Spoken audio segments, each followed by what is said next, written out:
All right, go. Go. 5, 4, 3. That's tomorrow. That is it. Yeah. 5, 4, 3. That's tomorrow. That is it for us today. We'll leave you with a. I can't do it. We'll do it live. Do it live. I'll write it and we'll do it live. Fucking thing suck. 3. That's tomorrow. That is it for us today. I'm Bill O'Reilly. Thanks again for watching. We'll leave you with Sting and a cut off his new album. Take it away.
What the weirdest thing about Europe, though, is just a little thing.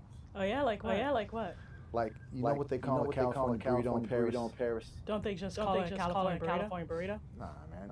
It's Europe. I don't know shit about California. Okay, so what do they call it? A burrito royale. A burrito royale, huh? Yeah. I mean, isn't it still just a California burrito with French fries? Don't even get me started on the French fries.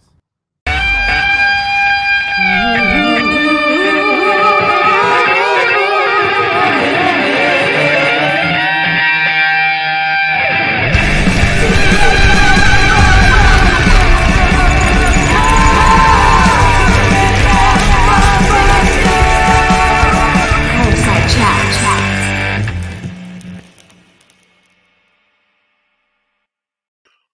What is up, everybody? It is your boy Lou Martinez, aka Big Chief Burrito, live with you on a Thursday. Fireside Chats with Big Chief Burrito, coming at you live from the Burrito Lounge in South Bay, San Diego. Beautiful Chula Vista, warm summer night. We are talking classic cult movies tonight. Heard about this project a few days ago, and it is revolving around a movie that I saw as part of one of my favorite TV shows growing up, Mystery Science Theater 3000. They did an entire episode about this older film called Manos, The Hands of Fate. And from that, and anybody that grew up watching that or doing that is going to know what we're talking about. But there are some filmmakers here in California, Oregon, all up and down the West Coast that are working on a new project. And it's called the Debbie Chronicles. If you guys remember Debbie, the child from the movie, major player, obviously, as a focal point of the film. And then I believe further on, they did other stuff in the franchise.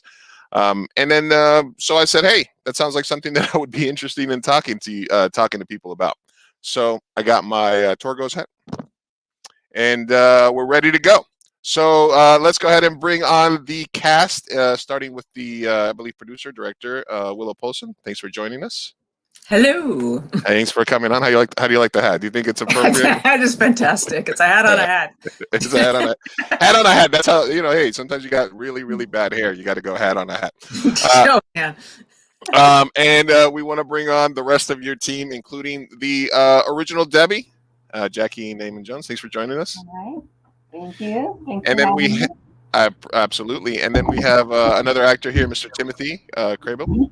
Hey, how's it going? And he's gonna show us the proper way to do lunges later on. Look forward for he's flexing on us. And then I don't know, this guy, Oscar. He's part of an Oscar-nominated film. Blah blah blah. Randy Davison. What's up, guys? Mr. Excitement. Randy Davison. Everybody Randy got knows. that news.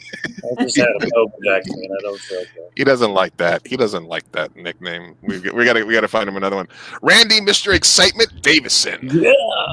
2 Oscar-nominated films under his belt so far. So get that straight, everybody. So obviously, thank you guys for joining us tonight. Heck yeah. Thank you. Yeah, thanks for having us. All right. So and then we'll be sharing the link to the Seed and Spark website for you guys as well. They are on their stretch goal, which means you guys already made enough to at least get a basic version of a pilot shot for it. But there are obviously extras, upgrades that can be had. So we want to talk to you guys. And then if you guys have any questions, comments, if you guys are a fan of the original Manos, then please let us know. But let's start at the beginning with you, Willow. What was the genesis of this idea? When did it come into play for you that this was a possibility to do something based on this sort of cult classic? I had a mutual friend that introduced me to Jackie, and we just hit it off, and it was like, you know what? Turns out the original Manos is public domain, and I was thinking, this seems like we could really do something with this, and telling Debbie's story as it continued on, because time didn't end at the last frame of that movie. She would have continued on in the cult and grown up and been a real adult woman as she is now, and let's explore that. What was her life like? What happened? And I thought this is really intriguing, and plus the fan base and playing off of that. So anyway, and it just kind of kept on rolling from there. Guys. And then if you guys have any questions, comments, so it was a combination of both the practicality of the project, since it was public domain, and and knowing the original Debbie, right? Those were the two things that were the major factors there, right? Two of the many things, but two of the main things, sure, yeah. Were you always a fan? Did you, like myself, see it as part of like Mystery Science Theater 3000, or were you aware of it because of your love of other films, or when did you watch the original film? I'm a huge Mystery Science Theater fan. Absolutely, yeah. That's where I first heard of it, and so that's why when I found out, here's the actress, and she's a delightful person, but then also, being able to do something with one of these properties, because you come across these things and it's like, oh, I really wish I could do a Batman movie, but can't happen, right? But this, it's like, ooh, I can do a thing. So yeah. And then Jackie, from your perspective, obviously, because I remember Manos Hands of Fate, obviously, because and it gave me an excuse to go watch the Mystery Science Theater 3000 episodes again. So I had to go find it and watch it again, because I had seen it several times when I was a kid growing up. But then at first I thought that because I was bugging in my mind, I was like, I thought Debbie was the main. Debbie's mom was Debbie, right? That's who I thought Debbie was at the beginning. And then I was like, wait a minute, Debbie's the kid. I was like, okay, now it makes sense that the actress, because I was like, she would have had to be like 3 years old to play, to play the part back then. But has the character, or has there been several attempts at this before? And how is this different than any other time that maybe somebody has tried to bring back or kind of play upon that sort of nostalgia of this film, and how is this different for you?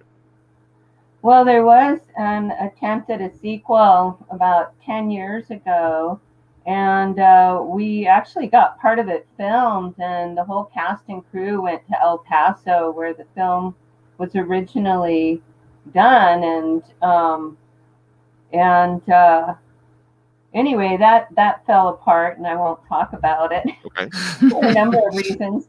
But Things then, happen. But then, just 5 years ago, I got together with a group of other people, and we created a sequel called Manos Returns, and it's a totally different storyline than this. It's Debbie all these years later, but this time in that film, I went down a completely different road than I do in the Debbie Chronicles. And the Debbie Chronicles is also something that we're hoping to continue doing a series rather than just one single film. And then there's been other things. There was a stage production in Portland a few years ago, and I live near Portland, so I got to go and be part of it. I got to play the voice of the little girl from the film myself from the light booth, and my role was played by a doll on stage, and she was kind of tossed around and slid across the stage. It was hilarious. And then a few years after that, another stage production came up, a puppet show called Manos Hands of Fate, and it was created in Seattle, Washington, and I had the opportunity to go up there and get to see that show and be part of it and get to know the cast and crew. And I've just been so fortunate to have been invited into most of the projects that have happened. I'm waiting for the car wash. Manos, handless car. The car wash of fate. I'm not. We're talking about sequels, and then you got the car wash, and it's like, do you read? I mean, obviously you were there, but what at the time that you're doing this as a child, the original Manos, do you just think it's like the most normal thing in the world? Were you mostly a child actor, or what was it like for you back then during the original production of that? Well, my dad was always a very creative person. He was an artist, and he was heavily involved in the theater. And I was learning to read at that age because I'd help him run his lines for the different plays that he was in. And I was very excited when my dad asked me to be in the movie with him. I not only got to be the only kid, but I got to go hang out with my dad, and I got to stay up late at night. Nice. It was really fun for me, and it wasn't until the premiere that I realized just how horrible it was. Did you have the room moment where people in the theater were at first taking it seriously, and then they sort of kind of jumped in on the joke, as in, oh, we can enjoy this for the other reason, or were people disappointed in how it came out, or do you remember? Oh yeah, I remember that night very well. I actually where is it? I'll get it in a minute. But I wrote a book about it, and I have to say, although the movie is considered the worst movie ever made by some people, my book has 5 stars on Amazon, so I'm very proud of it. And I also was fortunate enough to write the book while several other people that had been part of the film were still living. What? I'm sorry, I didn't mean to cut you off. What part was what was your father in the film? Did he play your father? He played the master. Okay. The main character. And the dog, the Doberman that played his dog, was our family pet. Nice. And my mom made all the costumes. Awesome. And my dad did all the artwork and the props. When you said there, sort of made sense, because it does have a stage sort of feel. The movie it doesn't feel like a linear, like A to B story. It feels very much like it's in the vein of a play, of something that you would sit down, and watch, and just sort of be immersed in this like mythology and stuff like that. Let's talk a little bit to Randy and Timothy here. At what point did you guys? We'll start with Tim, because Randy I talk to all the time. Randy, you just stand there and look pretty. All right, just do your thing. When did you learn about this project, Timothy? And have you been acting for a long time as well? So I started getting serious about acting like 3 years ago. I just got clean and sober, and then acting coming at me, and I was thinking, I should probably act. check this out, and it's actually helped me, get my mind going and everything, and bring my mind back from all the trauma I put myself through.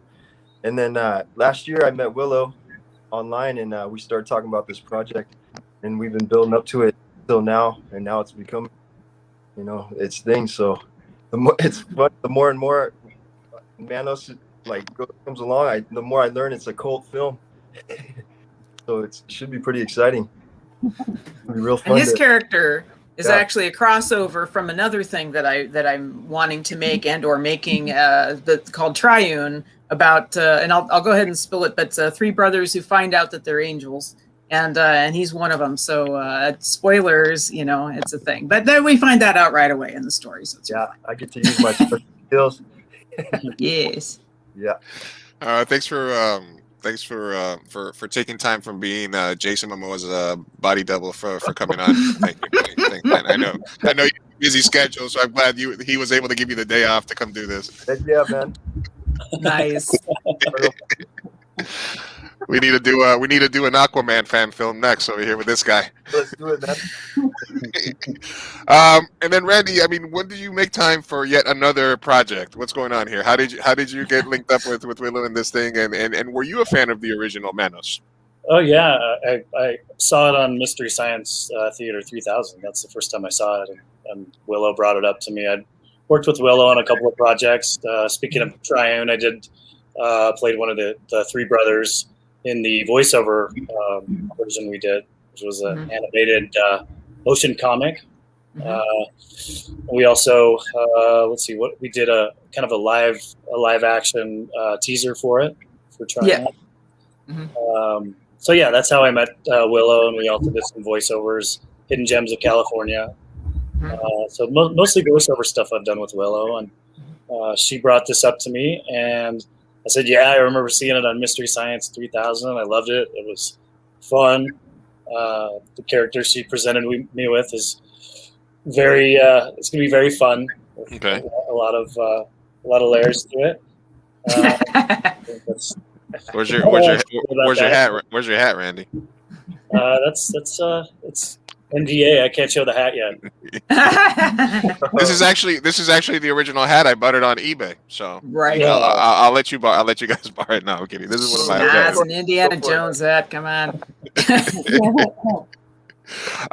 But so with it seems like you got a pretty strong cast there. Willow, did you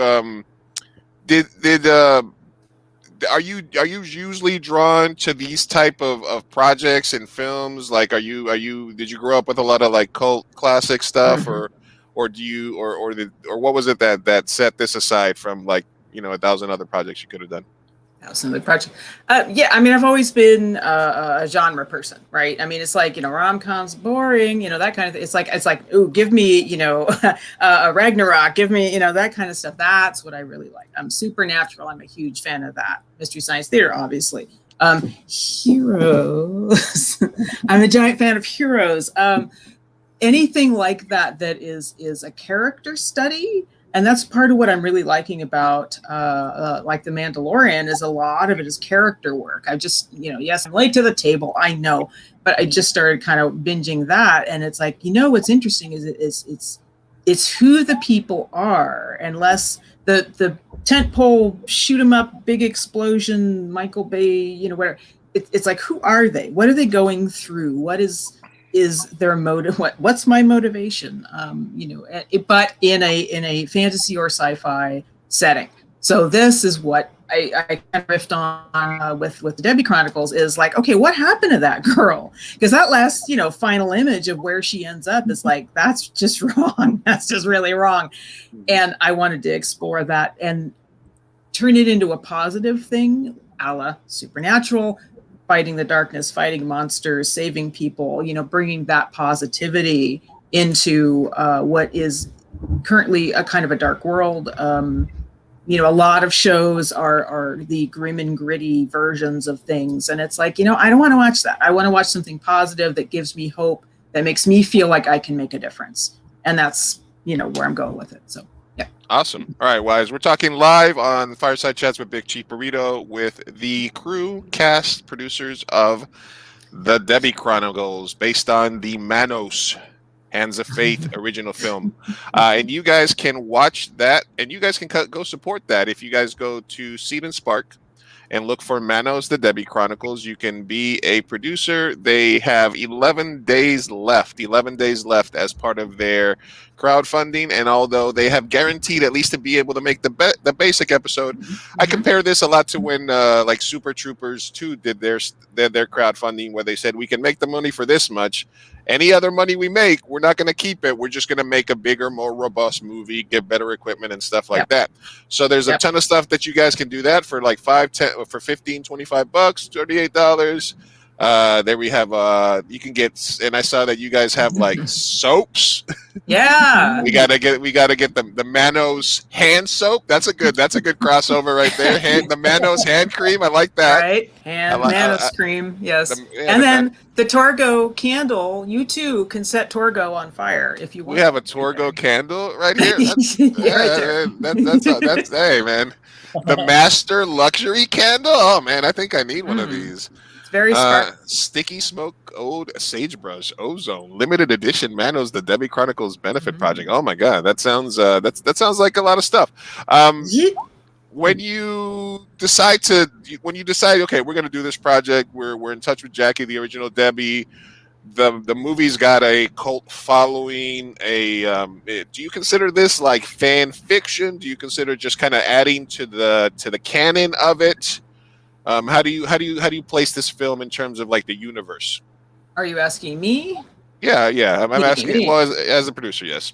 It's kind of mostly a sequel, but it's sort of if you think of it like a multiverse, like okay, the end of the first movie, that was put a pin in that, and then from that you can put strings out to what is Debbie's fate? Did she turn into the master? Did she escape? And is she hunting monsters? Did, all these other things happen? So we're one version of what might have happened after that moment. Mm-hmm. So it's a sequel-ish.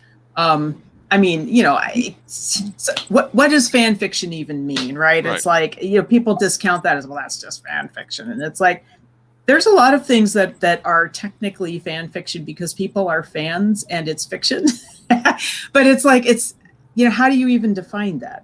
So I don't think it's fan fiction because it's a product that's being made for others to consume. That's like a media project, as opposed to like, I wrote this in one night on a piece of paper. It's like, there's a difference there, like the production value. Do you sit down and just do a leap forward in terms of this is where Debbie is today, and then you work backwards, or do you to get the canon in your head start off? Okay, immediately after this, she is taken by the cult until she's 16, and then this happens, and then this happens, and this happened. How much of that, even though you might not show it all in the movie? Mm-hmm. Do you have to add so that you kind of center yourself in the universe that you're creating? Where this pilot starts off is Debbie's been trying to lay low and not get the attention of the cult and Manos that she has escaped. So she's trying to not get sucked back into the thing. So that's where we're starting. There at some point will be flashbacks to how she did escape. That's one of the stretch goals, actually, if we can get there, yay, is we will do a mini-sode of 10 to 15 minutes that will show some of that and probably also some Torvos origin story. Nice. Yeah. So, but there's a lot to, I haven't sat down and written down her, blah, blah, blah. What is English? I have not sat down and written out all of everything that happened since that end frame of the original movie to today. It's some up here and some hasn't been explored yet. Sometimes a story will tell you what the story is as you're looking at it or as you're inventing it yourself. It's like it goes off over here. It's like, I'm going to write a thing. And then suddenly you're writing over here. And it's like, oh, what just happened? That's neat. And the story just sort of takes you along. And then Jackie, from your perspective, after the events of the film, I know you guys did something that or were going to do something that was completely different. In your mind, does the character have a definitive, here's what happened when she was younger, here's what happened when she was a teenager, this is what happened.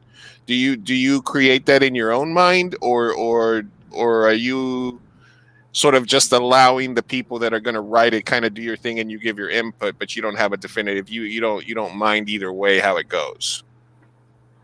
Well, I'll base the character on the script and Willow's intention for her. But yes, I will build my storyline so that I have memories and things to help me with the character more. After that film and once you progressed and you did a couple of other things, what kind of did you study? Did you be after your initial experience as a child actor? Were you drawn to it still more later on in life? Did you begin to study any specific techniques, or how did you grow as an actor after that? Really, I was very involved in theater in high school, and in my high school, I got to be the first student to direct a high school play, and I directed Edward Albee's The Zoo Story. And anyway, I went on to become a professional artist. I had a 30-year career doing faux finish and murals and decorative wall treatments and such. But now I have this wonderful opportunity. I've been taking online classes for several months now with Rogue Studios out of British Columbia. And because of COVID and their school going totally online, I actually have the opportunity to be part of it. And I'm just amazed at what I'm learning. I can't wait to apply all these things to this character. Nice. I think that I've grown quite a lot as an actress in the last few years. And I've had a lot of opportunities for other projects. There's a film out called Primal Rage. It's a Bigfoot story. And the guy who wrote it and produced it, directed it, Patrick Magee, he played the role of the alien in Alien versus Predator, and he created the costume. That's what he does. He creates costuming. Yeah. So he built this Bigfoot costume, and he himself is 6'8". So okay. He wore it himself, and I got to be a location coordinator because I get to meet all these amazing people through all these different projects, and then they lead on to other things. So he brought his whole cast and crew up here to my house, and we did a couple scenes in the backyard, and my whole family got to see it. Nice. Obviously, whenever you're tackling a, whether you want to say infamous cult classic or something like that, although myself, just to share with you guys, my production company is oftentimes rebranded as this, so you'll see why I'm a fan of it.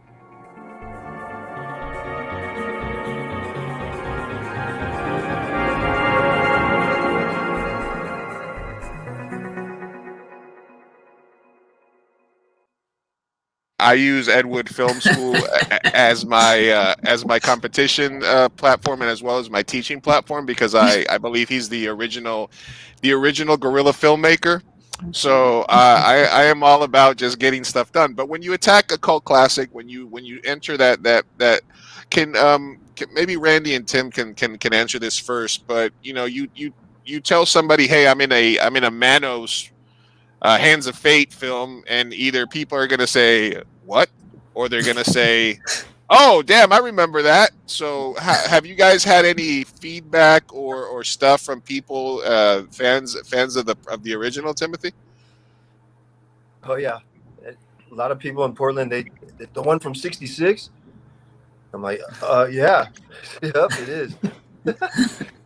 Yeah, they can't believe it. So they're getting excited about it, actually. Nice to hear. Nice. Keep Portland weird, right? Yeah, totally. All day. How about you, Randy? Yeah, I have a friend from high school that was commented on one of my things I shared, and she's a huge fan of Jackie, by the way. She's could not believe that I was going to be on a Manos project. I'm like, yep, I am. She said, "Oh my God, you don't know how much I love that, and it's a part of my life." She said that she's begging her husband for a Debbie-made Manos robe, and Nice. So yeah, that was someone from Idaho. Like, so I mean, there's fans all over it. It's really cool, and I see the rabid fans. I'm a little nervous with the character I'm playing. I won't say a whole lot about it, but there's rabid fans that are like, "Oh, Torgo better be in this, or I'm gonna boycott." You know, there's like all these expectations. Torgo or we riot? Is that what they're saying? Kind of. I mean, I don't want to. I know on anyone, you know. I know you guys don't want to spill it, but Timothy, can you tell me a little bit about your character without spilling everything, or what do you play? I get to help out. I'm a ex-military, so I get to use my skills quite a bit. I get to utilize my aerial skills quite a bit.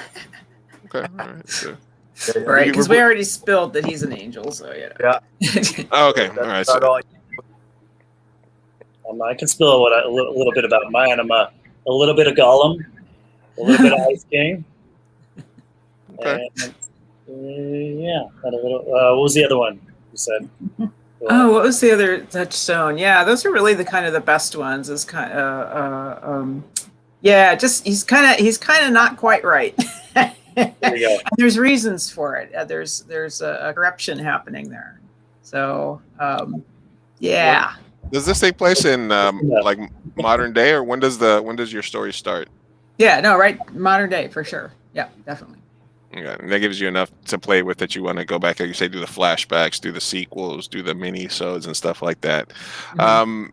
Is this because I mean, I for good or bad, I tend to work on multiple projects at the same time, and switch back and forth whenever I feel creative to them. Do you, as a producer, director, do you just put all your energy into one project at a time? Is this the one thing encompassing your whole process, or do you also have to keep a day job? Do you also have other gigs that you're doing? Yeah, this is my day job for sure. Right now, because of where we are in the process, it is absolutely all consuming, especially with crowdfunding. I mean, I've got to devote 100% of my attention to this.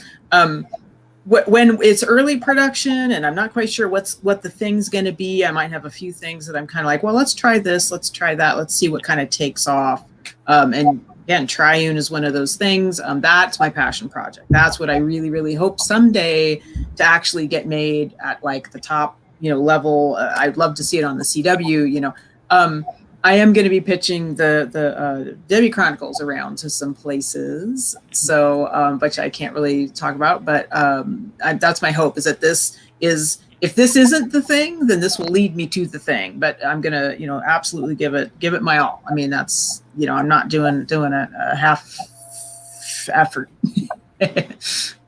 I'm not sure how you feel about profanity, so I will be nice. No, please. No. You're okay on this show. Fucking love it. Just kidding. Got it. Okay. I'm not doing a half-assed job on this. There you go. When I do Q&As for like the film festivals and stuff that I do stuff like that, I try to keep it PG. But on my own stream, on my own pod, we can let her fly. The Dylan bit there in the beginning. So. Oh yeah, that's right. I forgot about that. He's an angry man. Oh, that was classic. I had to add that to my intro. In terms of the canon of is there any? Obviously, we have Debbie, but is there anybody else that was part of the original production or part of the original writer, director, producer, studio that has been in touch with you guys, or that's still part of it? Is that a secret? Is that like a possible cameo situation happening there? Can you? I see you. Maybe. Maybe. All right. Okay. Next question. Next question. All right. Can I play like a cult member or something? What can I get in the play- mix? Hey, Yeah, get put up here actually. Hey, get in So the- I just had somebody unable to do the part of the boss of Torvos's boss. So if you can get up here, you get to throw something at Randy. You get to throw something. As much I think I've gotten in the ring with Randy Davison before. I'm not afraid to share the screen with him. I have gotten in the ring with him before, and some people even said it was a draw. Some people even said, you know, we tied. It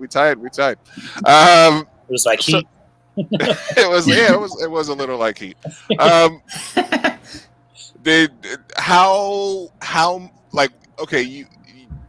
Is this going to be like a super tight turnaround, like a 2-week shoot, like a 6-week shoot?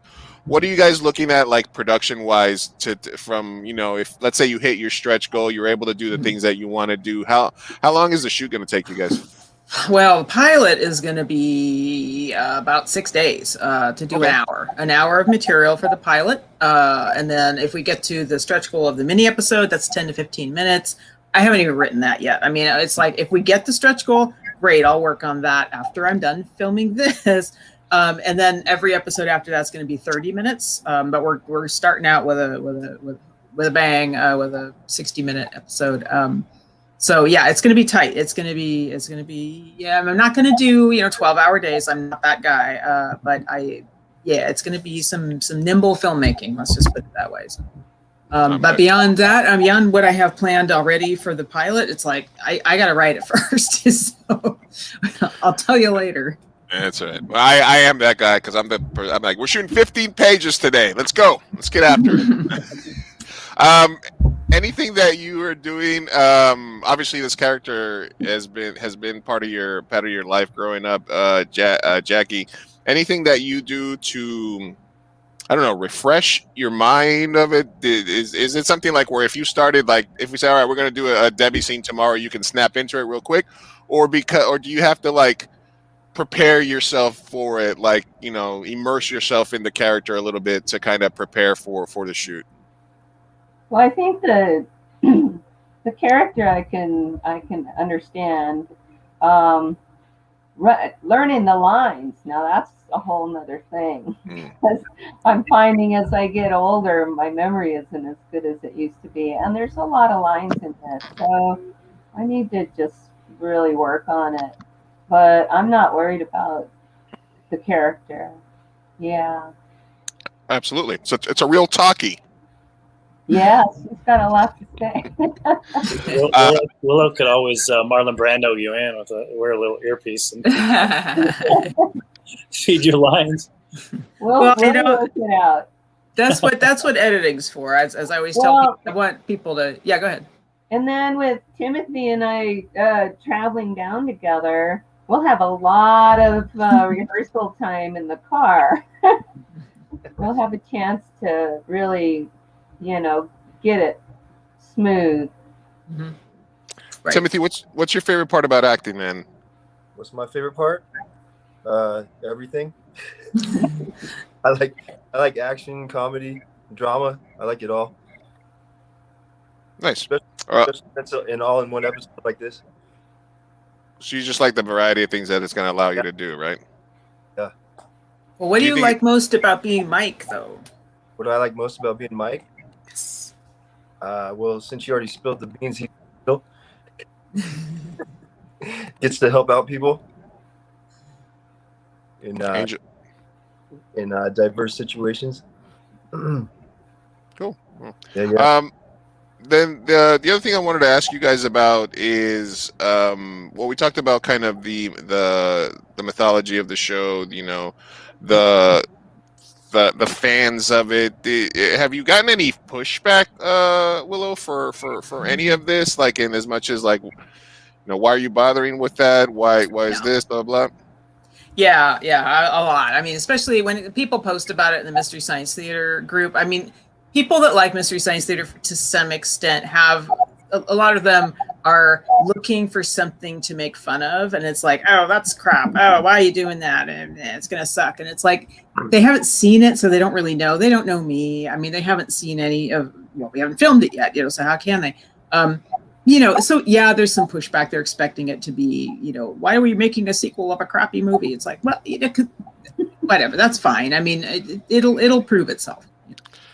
You bring up an interesting point, because there's stuff like The Room, for example, which people are a fan of. And do you think that you can and then there's other movies that try to recapture the Room. Do you think it's possible to make something that is intentionally bad so that people enjoy that, or do you just have to be a bad filmmaker to make that film? The only time I've ever seen that work is with Velocipaster. That's the only movie I've ever seen that's intentionally bad that's actually funny. And I've seen a lot of things. What is it? Velocipaster? Is that Velocipaster? Yes, it's like you can turn into a dinosaur. Yes, it's like it sounds, and it's funny, and it's good funny and good bad. Whereas I've also seen Fungicide, which tries to be a bad funny movie. Doesn't work. It absolutely doesn't work. And again, Velocipaster is the only one I've ever seen that actually manages to do that. I like to think we're not making a purposely bad thing. I did add comedy to it on purpose, because people are going to be looking for somewhere to laugh, knowing what the history is of this. So I'm giving them places ideally where it's intentional laughter, as opposed to where people shouldn't be laughing. Yeah. So I mean, but it's a serious story, but I mean, there's definitely comedy in there. I'm trying to make it in the vein of Supernatural, like a funny episode of Supernatural. Some of the tone things like Army of Darkness and things like that. I don't want the main character to be the butt of the joke. Like in Army of Darkness, you get Ash is the buffoon, or Big Trouble in Little China. Jack Burton is the buffoon, and we all laugh at how inept they are. That's why you're piling that on me. And no, yeah. Well, I mean, there's some comedic, comedy relief type stuff with Torvos. Which is not Torgo, which is Torvos for a reason, which I'm not going to tell you right now. Not even me? But no, you've read the script. I'm saying the audience watching this at home, you'll have to discover why he's called Torvos. I did see you had in some of the artwork or something you released on the page. You had a little Tom Servo there on the side that was or a little gumball dispenser, Tom Servo, I guess, from Mystery Science Theater 3000. So I did see that you're not running away from that aspect of people will know it from that, though, right? You can't. Yeah. No, I mean, that's of course, because they rediscovered it. I think literally it was TV's Frank who went through the box of movies that they got, discovered it, and was like, you guys, you have to see this. So I think literally, he was the one who discovered it, but they brought it back out of obscurity, out of oblivion. And that's why it's public domain, is because it fell off into the cliff of no one wants to watch this. And so they never copyrighted it or renewed it or did anything. And so anybody can write a Manos story.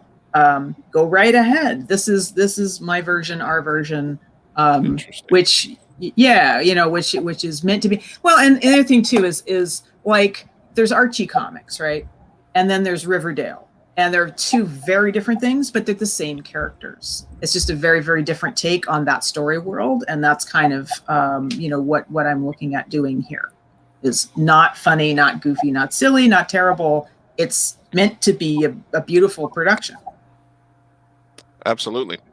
I like I said, I immediately when I first, I think Randy posted something about it, and I'm like immediately it just clicked in my brain, I remember seeing that. But you're right, people that are fans of Mystery Science Theater 3000 that grew up in the 90s that are going to see it, they might be like, well, where's the silhouette at the bottom? Where are the people making fun of the movie as we're watching it? Stuff like that. But I think that that if you take the original canon of the film and you improve upon that, the premise of a cult and a leader and kind of all these other elements are what's, makes, a good sci-fi or kind of cultish movie, right? Yeah, and a little girl in that situation, as a 6-year-old girl, a wife of a cult leader, of a dark god, it's like, there's a lot of stuff there.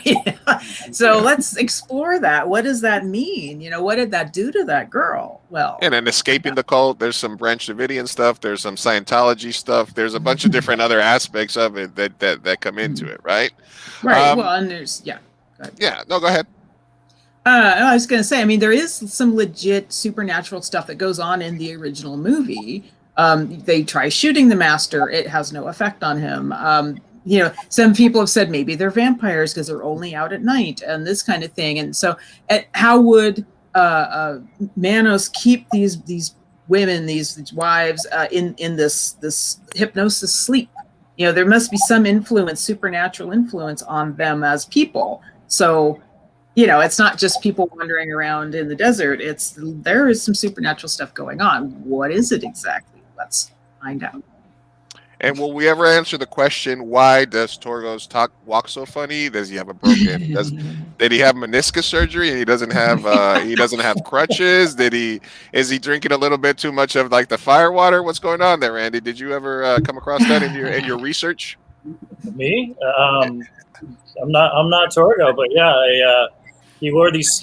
Jackie could probably answer better than I can, but I know he wore like these kind of weird kind of stilts that. Originally, he was supposed to have like cloven, like the what character is that? Like the half goat, half man kind of character. Wasn't that kind of what they were going for? It was like some kind of a fitted stilt that he had to walk on. It was very painful, I guess, and that's the stories that I've heard. There's the some. I know this is not true because in my research I've seen. Some people thought that he was addicted to painkillers because he had to wear these painful leg things, and they said that might have had something to do with the suicide, but that wasn't the case at all. Like the things that he was wearing wasn't painful, right, Jackie? As far as you know. Yeah, I remember my dad making those. Those were my dad's welding coveralls because John Reynolds was a much smaller man than my dad. My dad was 6'2", and John Reynolds was about 5'9", and so the coveralls were very loose. And my dad used like some the foam from the inside car seats, car upholstery foam around his legs, and then wrapped that with fencing wire. And so, yeah, he was supposed to be a satyr, but there was no budget.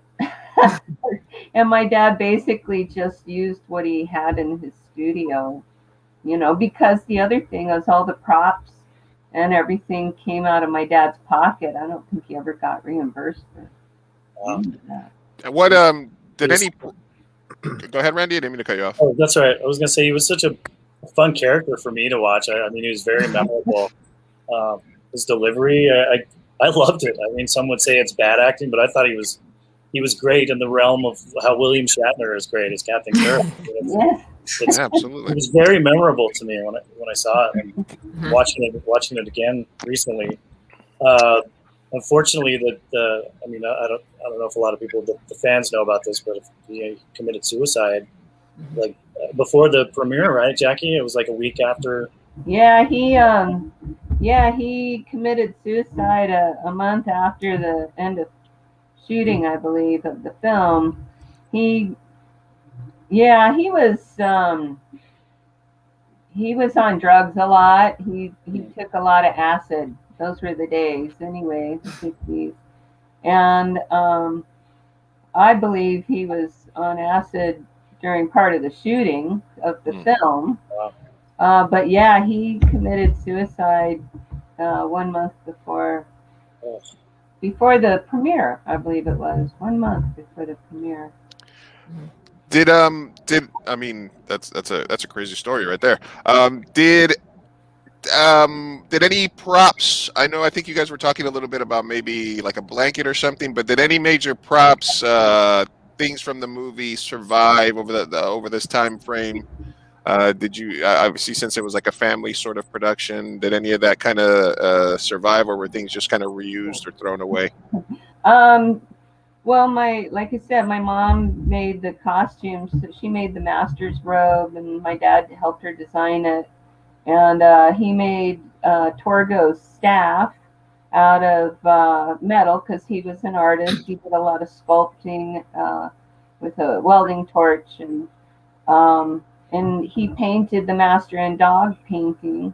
But Hal Warren, the director, actually he took home the master's robe and the painting. So my dad, not only it was out of pocket, but he didn't get his stuff back either. Oh man, I was about to say. But me as an artist, I make master's robes, say just the way my mama made the original, and I've made. I just shipped one off. My sewing machine's set up right now. I'm working on number 23, custom.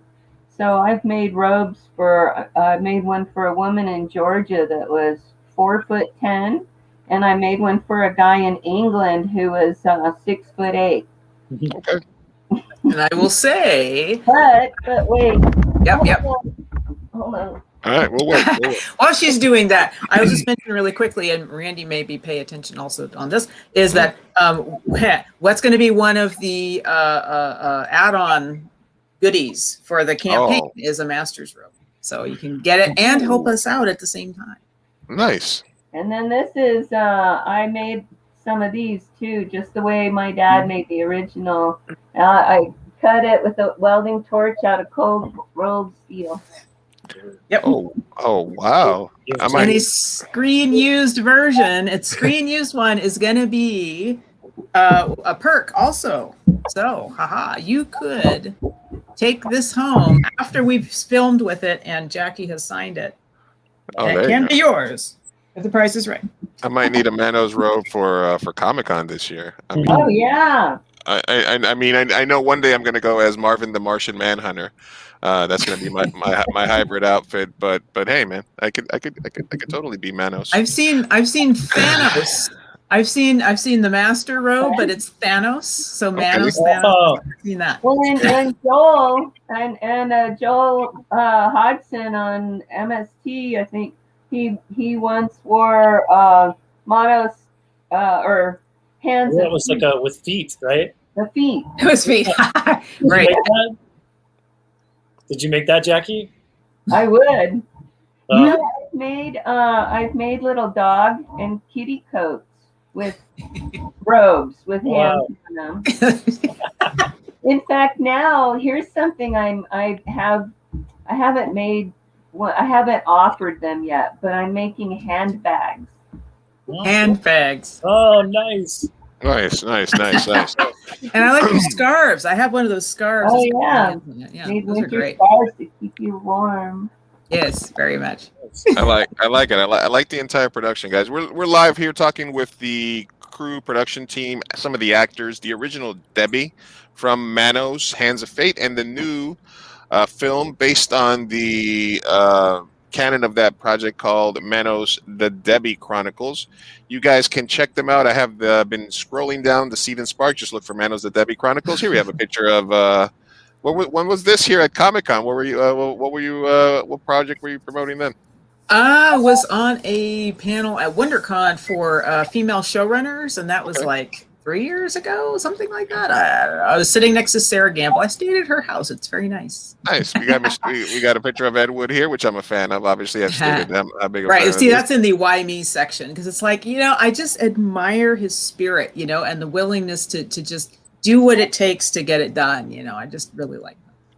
Like I said, when I do teach filmmakers and I teach actors, I teach it under the Ed Wood Film School label because I believe it's anybody that has that spirit of let's just get that done as the original filmmaker.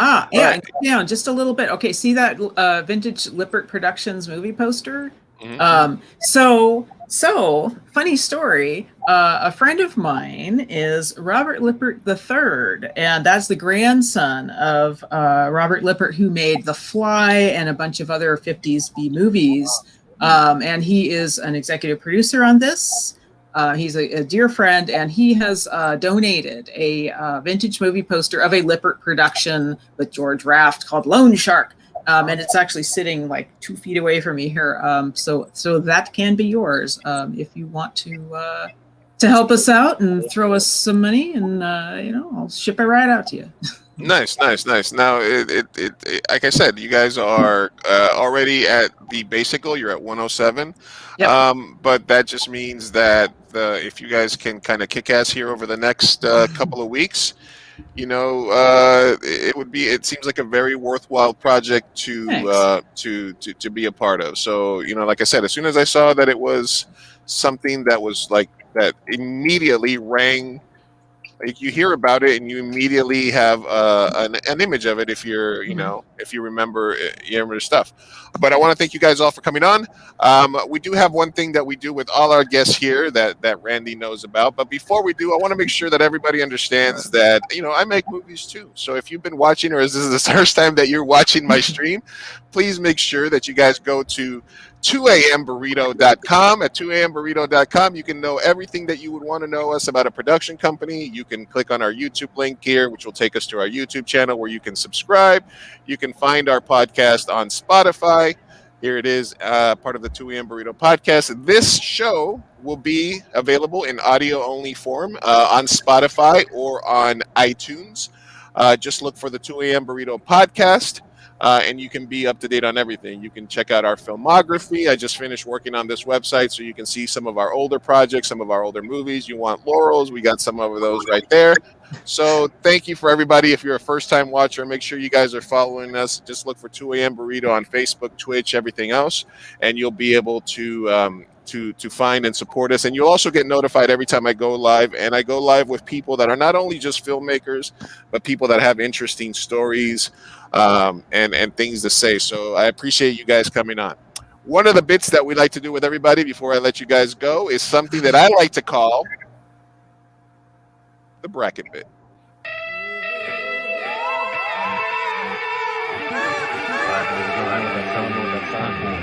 Bracket bit.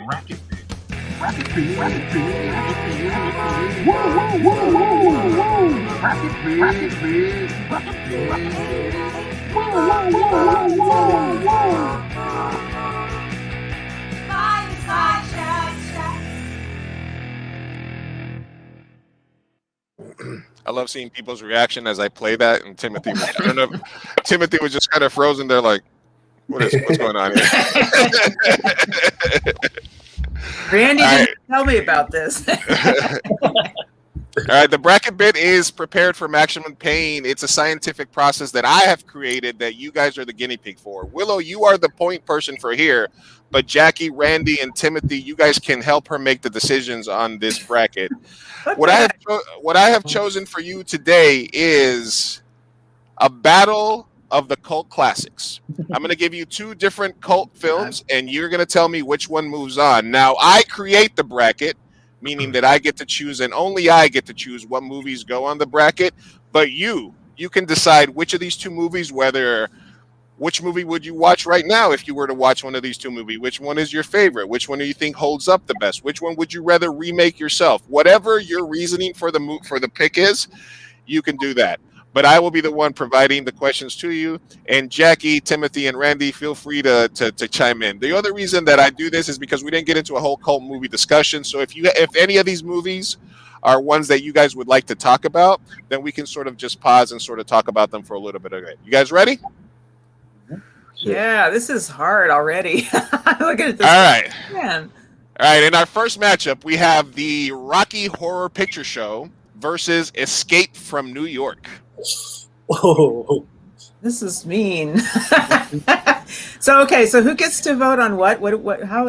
Well, how- I mean, you guys can all take a vote and do it together. Willow, I thought it was just going to be me and you, so I thought that this would be for you, and you can take their advice. But you guys can all give your opinion, and we can do a consensus. The thing is that there's 4 of you, so if you guys tie, I'm going to have to be the tiebreaker, and I don't like doing that. I like to create the bracket and let you do that. So I would just suggest you tell me, and then you can ask. You can like if Jackie, Timothy, or Randy have one of these that's particular. You guys can just kind of jump in and chime in on these.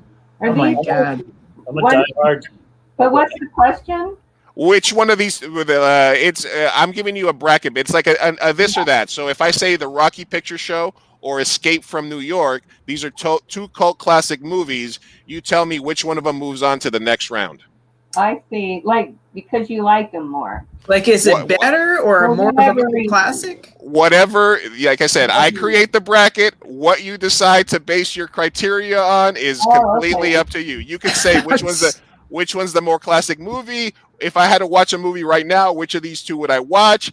Which one would I take with me on a desert island? Which one would I rather direct? Which one would I rather be in? Whatever you want.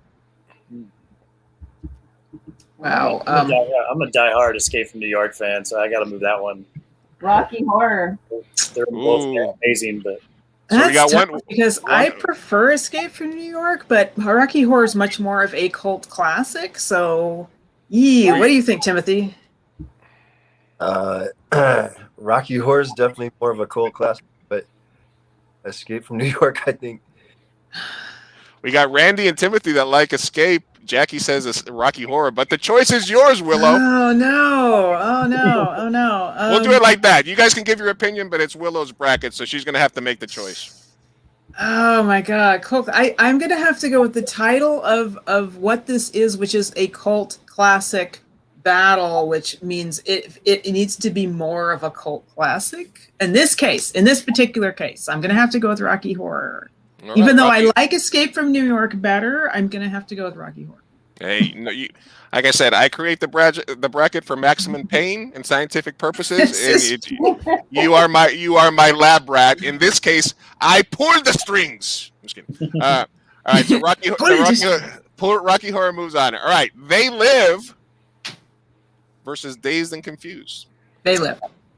They Live. All right.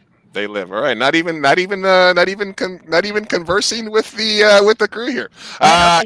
Feel free to yell. I mean, Jackie and Timothy, don't be so shy. Carpenter lost the last round. I want to give him one. They live as a classic. Empire Records or The Warriors. Oh, The Warriors. Warriors. Yep. Warriors. All right, The Thing or Big Trouble in Little China. And I was laughing before because you were mentioning this film. This is another classic battle here. The Thing or Big Trouble in Little China. Kurt Russell versus Kurt Russell. What to do? Big Trouble in Little China, I think, is more of a cult classic. Ooh, I don't know. Under the definition. But What do you think, Jackie? That's a hard one, but I'll say Big Trouble. Yeah. The cult classic is the qualifier. Yeah. Okay. Although The Thing is one of my favorite movies. Yeah, it's very good. Hey, it's a tough bracket. When I sat down, there were certain ones that I had to leave off, and I was like, man, this is a tough one. All right, we have one of my favorites because I used to hang out in the park where this happened, and obviously Rosario Dawson. But Kids or Heathers? Heathers, yeah. All right. Monty Python and the Quest for the Holy Grail or Labyrinth? mean. Tough one. This one's really hard. Some of the first round matchups could technically be finals in the bracket, but it is a tough one. Oh my God. Yeah, which is, oh wow. I don't know. What do you guys think? Monty Python for me. Yeah.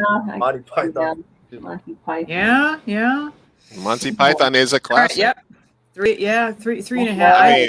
I'm just absolutely, I Labyrinth. cannot decide. So I'm Monty Python is a cult comedy classic. Labyrinth is more cultish, I would assume, but I think that it's a good decision to move Monty Python on. All right, we have a movie that should have never remade by Spike Lee, Old Boy, and Clue. The original Old Boy? I say the original Old Boy. Yeah, the Original, right? Or the new one? Original. The Korean one.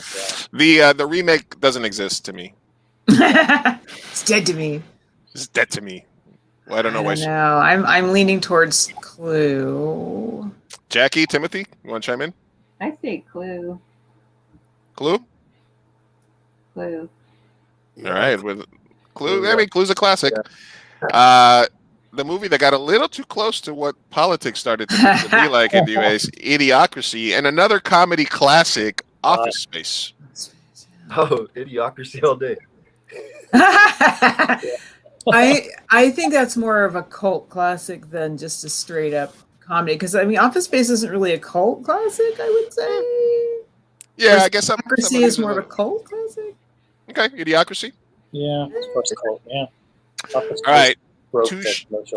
Two shotgun-based protagonists here. Oh, nice.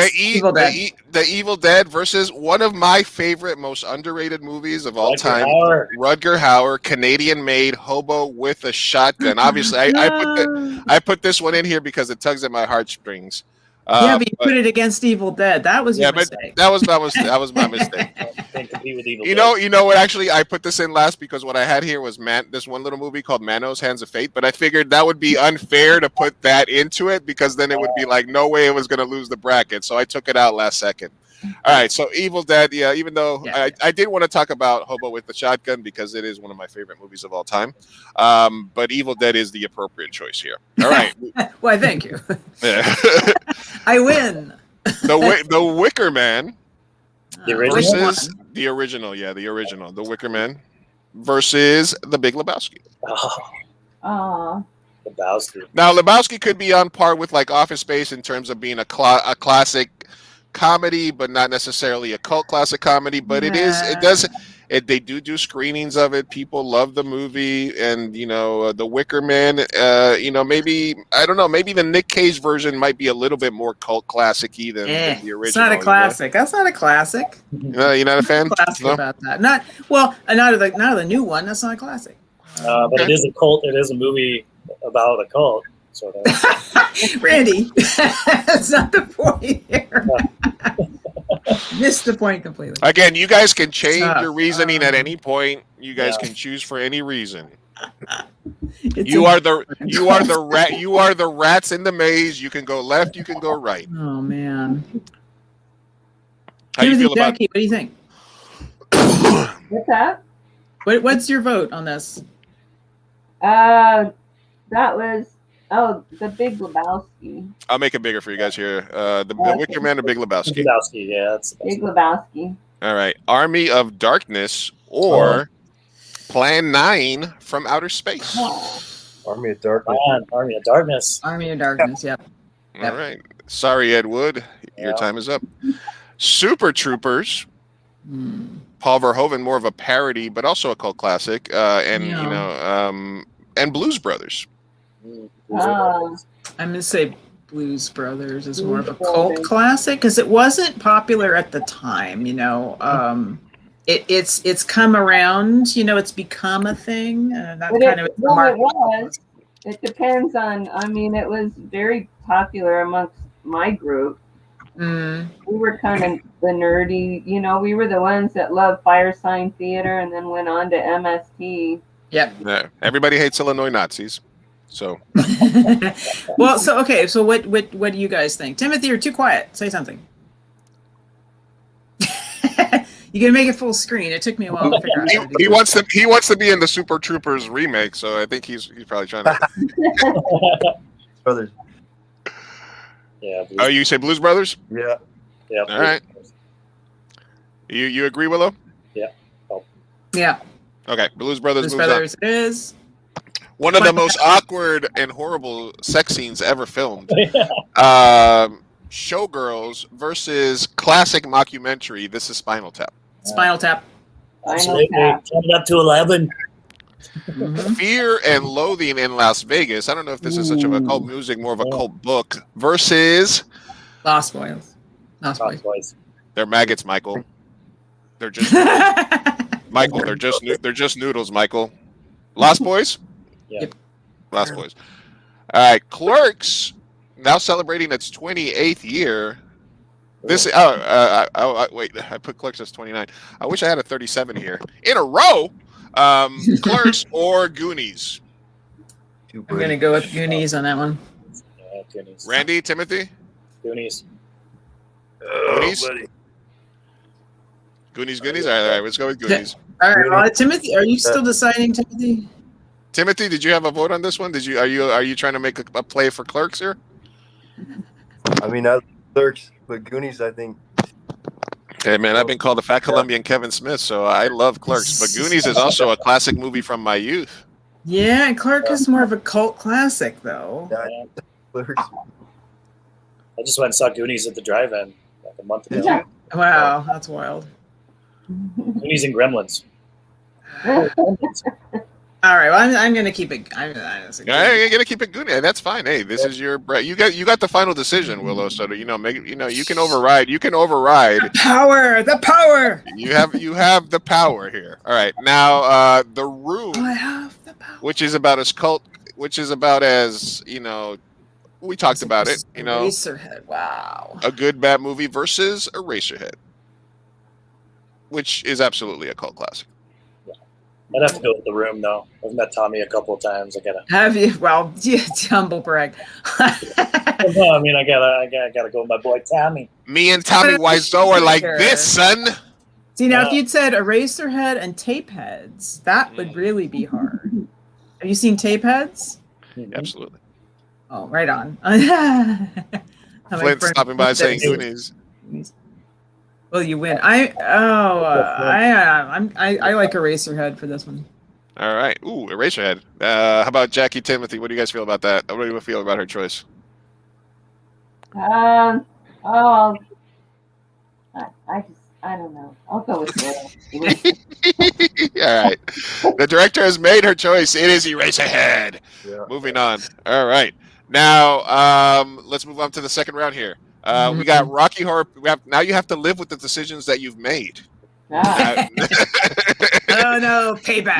Now there's no fixing it in post, Willow. There's no fixing it. You gotta move on. Rocky Horror Picture Show versus They Live.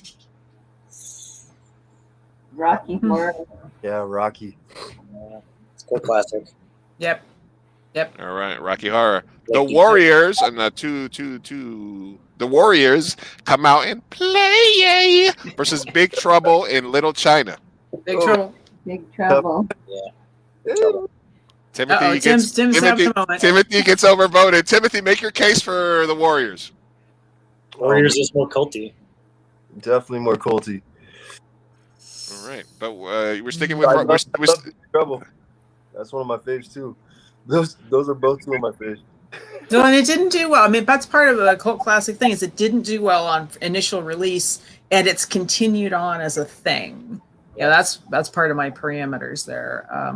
Yeah, Does that mean Shawshank Redemption's a cult classic? Probably. If you make a Criterion collection, you're not a cult classic.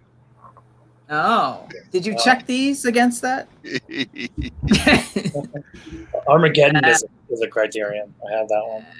I'm still gonna say Big Trouble. All right, that's fine. At least, all right. Heathers or Monty Python? Python. Yeah. It is an ex-parrot. That's No, absolutely not. You had to see this. It's got these fangs. All right. Clue or Idiocracy? Idiocracy. Yeah. Idiocracy. Yeah. This isn't no ordinary rabbit. The Evil Dead versus The Big Lebowski. I am the walrus. Evil Dead. Yeah, I still like Evil Dead better. Army of Darkness or The Blues Brothers? Army of Darkness. Oh no, we have them against each other. Evil Dead, Army of Darkness. No. We had another vote for the Warriors. What was that? Gotta be faster, Flint. Army of Darkness or Blues Brothers? Gotta go Army of Darkness. Army of Darkness. Gotta have a good matchup with Evil Dead and Army of Darkness. Oh no, it's the Sam Raimi competition. No. You guys going with Army of Darkness? Yeah. Willow? Timothy says, yeah. All right, Army of Darkness agree. moves on. All right. Yep. All right, and Flint agrees as well. Thanks for stopping by, Flint. This is Spinal Tap or The Lost Boys. Spinal Tap. Lost Boys. Yeah. Ooh. Oh no, Timothy. What the heck? They're just noodles, Timothy. Yeah, I think in terms of cult classic, though, I think it's probably more Spinal Tap. Yeah. Side note, I once pitched a project that I called a mix of The Lost Boys and Pineapple Express. So you tell me what that was about. All right. So we're going with Spinal Tap. We're turning it up to 11. Yeah. Yes. All right, let's go. Goonies or Eraserhead? Eraserhead's more of a cult classic. Yeah. Yeah. Goonies is more fun. Goonies is more 80s nostalgia. Mhm. Okay. All right. So we're going with Yeah, Eraserhead. but Eraserhead's got to be it because that's the point of this is a cult classic. We got to focus, people. All right. I love it when people take a determinate stance on what the science they're going to use to move on is. So I appreciate, Willow, you staying strong for the team and keeping them in line. All right, we're going with Eraserhead. That's my job. Hey, this is tougher for directors usually. All right, we're getting to the nitty gritty now. Here we go. No. Moving on. Big Trouble, Little China, Rocky Horror Picture Show. Randy, what are your thoughts on this? That's a tough one. Rocky Horror Picture Show is like the most famous cult classic of all, but I gotta go with Big Trouble in Little China. All right, everybody's vaccinated, right? Everybody's vaccinated. There's two theaters next to each other in San Diego. One of them's playing The Room. One of them's playing Rocky Horror Picture Show. What gets more people to go out to the screening? You asking me that? Yeah, you. Who else is Randy Davison? That depends on whether you want to throw spoons or toilet paper, I guess. Yeah, which one do you go to? San Diego, I've got San Diego's got a lot of Timey Wiseau fans. Yeah. There's like 3 Room fan films coming out. I gotta say I'm enjoying the Midnight Rooms more. I think I would go with The Room. All right. I've done, when we were younger, we did the Rocky Horror? Yeah. All right, Willow, the choice is still yours, though. What are you thinking, Rocky Horror or Big Trouble? I didn't hear from Jackie and Timothy. Oh. Okay. I almost have to. I guess I have to say The Room, even. But that's not in this one. Oh, that was a side question. That was just a side question. That was just a side question that I was asking Randy, just because I was interested in what he was going to. Atkinson told me if I didn't say Wiseau anyway. But we are trying to decide between Rocky Horror Picture Show and Big Trouble in Little China right now. Oh, I see. Big Trouble. Rocky Horror. All right. I gotta go Big Trouble. Big Trouble. Yeah. Oh no. Right. We got two Rocky, one Big Trouble. Good Trouble. Cult classic though, but it's a cult classic thing. These are both cult classics. Yeah. I mean, I know which one I like more. Now, if you want to talk about if you're looking at one example to put next to the definition of cult classic in a dictionary, if that was your criteria, then I think it's an easy choice. But if you're just talking about 2 cult classic movies and which one you like the best, then you have a different decision, right? Something like that. Oh yeah, the one I like the best is Big Trouble. I mean, it's a #1 seed for a reason, so obviously. Yeah. Well, all right. So it's you're the tiebreaker then. You said you were. That was you had one job. All right, so one job, and that's Timothy, what you said it was. I'm gonna go Big Trouble in Little China because I don't want to piss Timothy off. All right. I don't want no to. problem off Randy. Okay.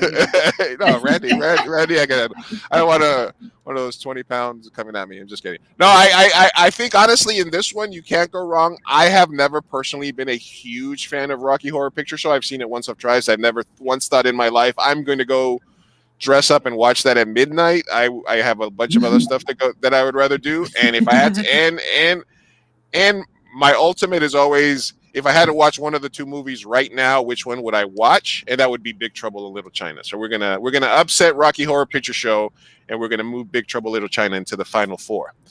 All right, here we go.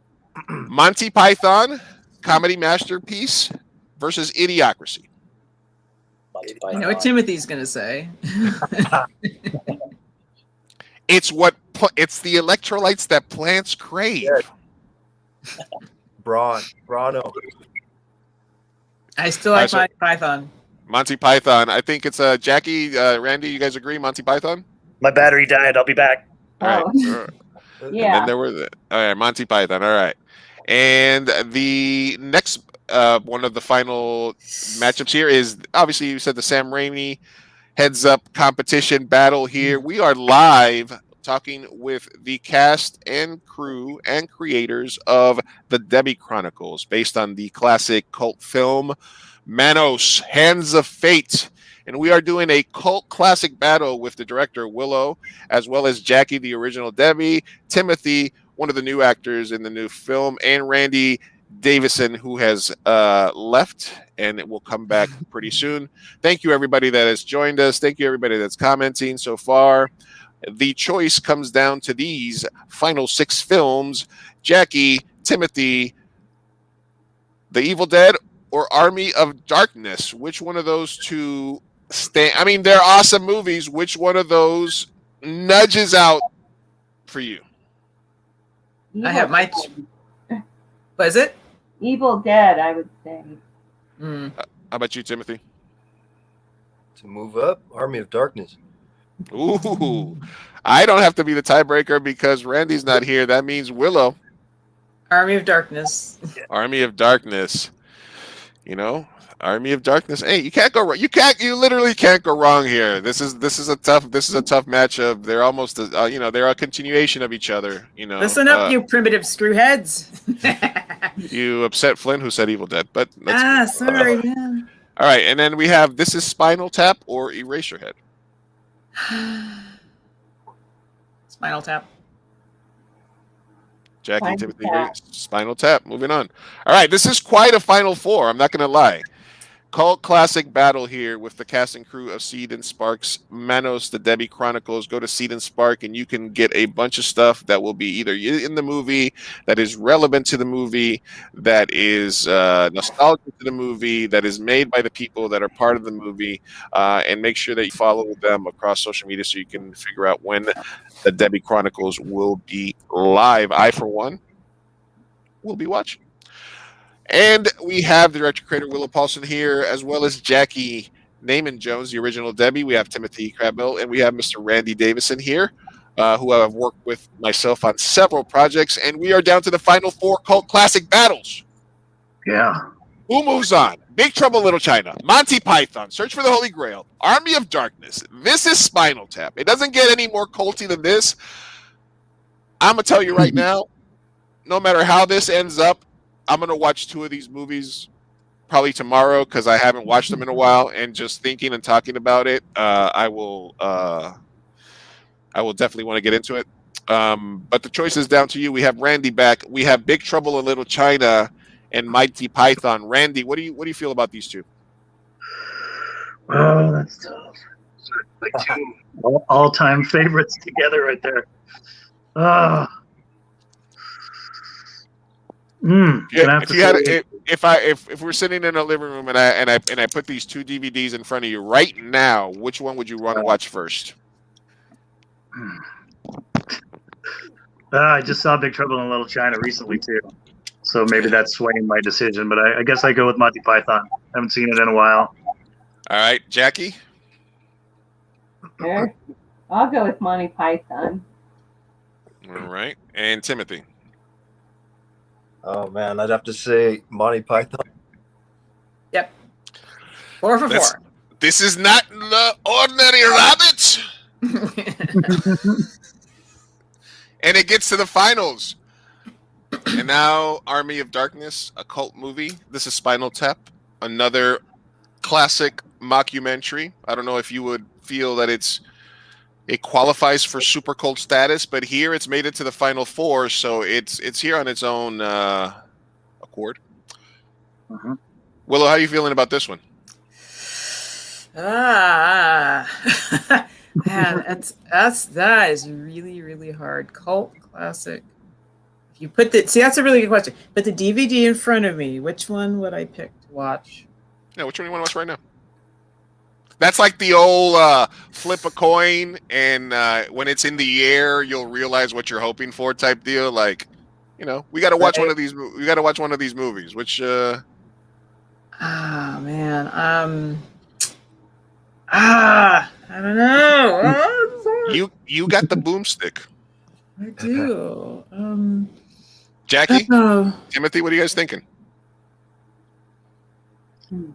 Army of Darkness. This is Spinal Tap. I think this is Spinal Tap. This is Spinal Tap. Is such a good movie. It is. This is impossible to decide. I know. Flint says Army. Jackie says Spinal Tap. Timothy, what do you say? I agree with Flint. Army of Darkness. As much as I love Spinal Tap, I'm going to go with the boys. Say Army of Darkness. Army of Darkness. But it's not your choice, Randy. It's not your choice. It's not. Randy. I'm checking to see. I'm checking to see who's got the boomstick, and it is Willow. She has. Oh no! She can use her boomstick, or she can turn it up to 11. She can do one of two things. Oh no! Cult classic. But see the parameters. Cult classic. What is a cult classic? This is not. Again, I remind you guys. Terrible. This is terrible. The bracket bit is created scientifically by me to create maximum pain. It is painful. This is wow. This is oh man. There is no right answer. There is no right answer. There is no right answer. There is no spoon. That's a different movie. Oh, yes, okay. Oh man. Army of Darkness. Army of Darkness. I was about to say what would Manos pick?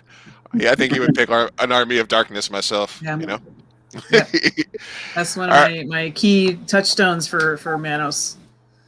All right, you're getting the tour of some rich person's house, right? You walk around this long corridor, you open up the door, and he says, "Here, Willow, this is my private 1,000-foot screening room. I have these 2 4K Blu-ray DVDs here. Do you feel like laughing and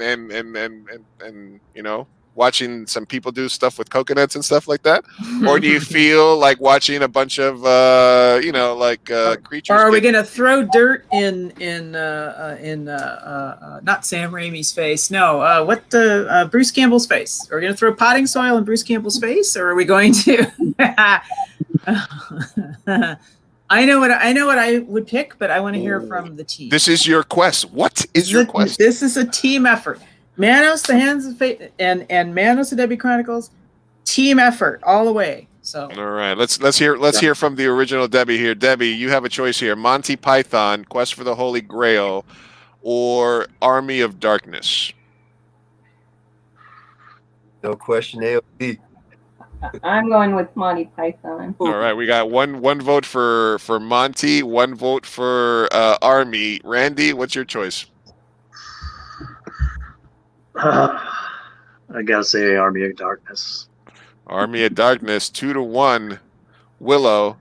That is in fact my choice. It is, yep, Army of Darkness. Army of Darkness. Now, if you're going by the cult classic, hey, welcome to my screening room. Which of these 2 cult classics you might say? Monty Python is one of my top 10 movies of all time. Mm-hmm. But I think if we're talking about classic cult films and a classic cult film battle, then Army of Darkness is a worthy champion. So congrats. This is a good job, guys. Good answer. Good answers. Right on. I hope that you guys had a good time. Hope the bracket bit wasn't too crazy for you. I hope that was entertaining for people. I know it wasn't me boring, staring at me, going, "I don't know."